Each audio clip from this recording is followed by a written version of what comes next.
And then we want to find that derivative. So it looks like it's going to be 18x squared minus 16x plus 18.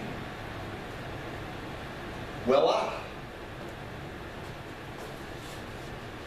Hope it's making sense, guys. Hope it's making sense. I know, Vinny, I know you gave me these requests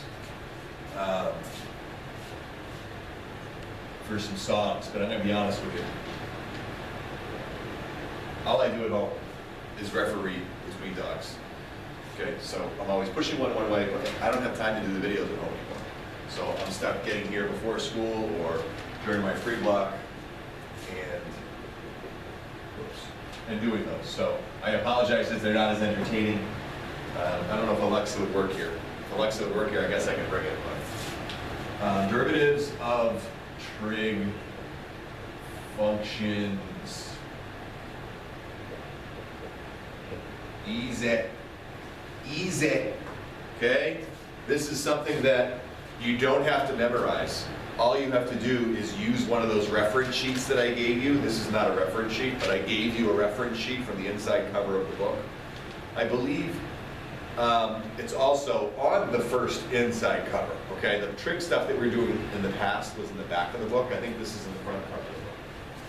So if f of x equals sine x, if f of x equals cosine x, if y equals tangent of x, if y equals secant of x, I don't know, g equals cotangent of x, h equals cosecant of x.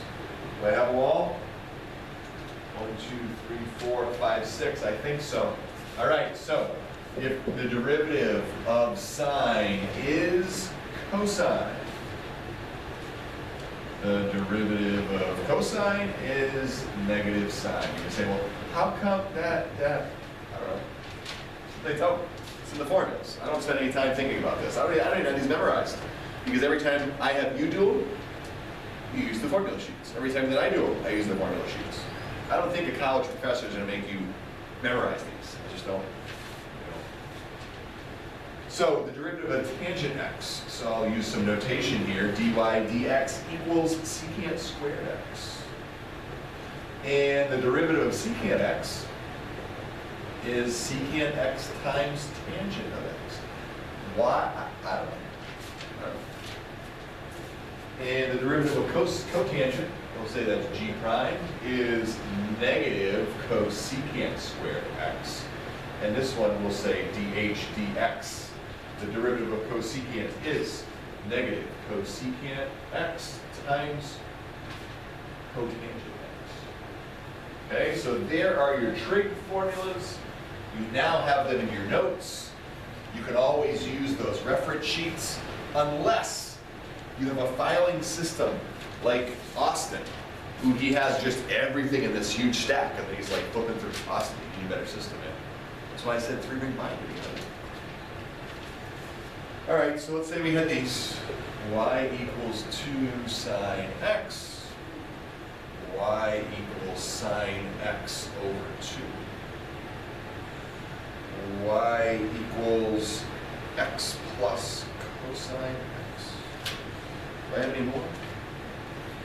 I do. I do have more. I do. Y equals x minus tangent of x.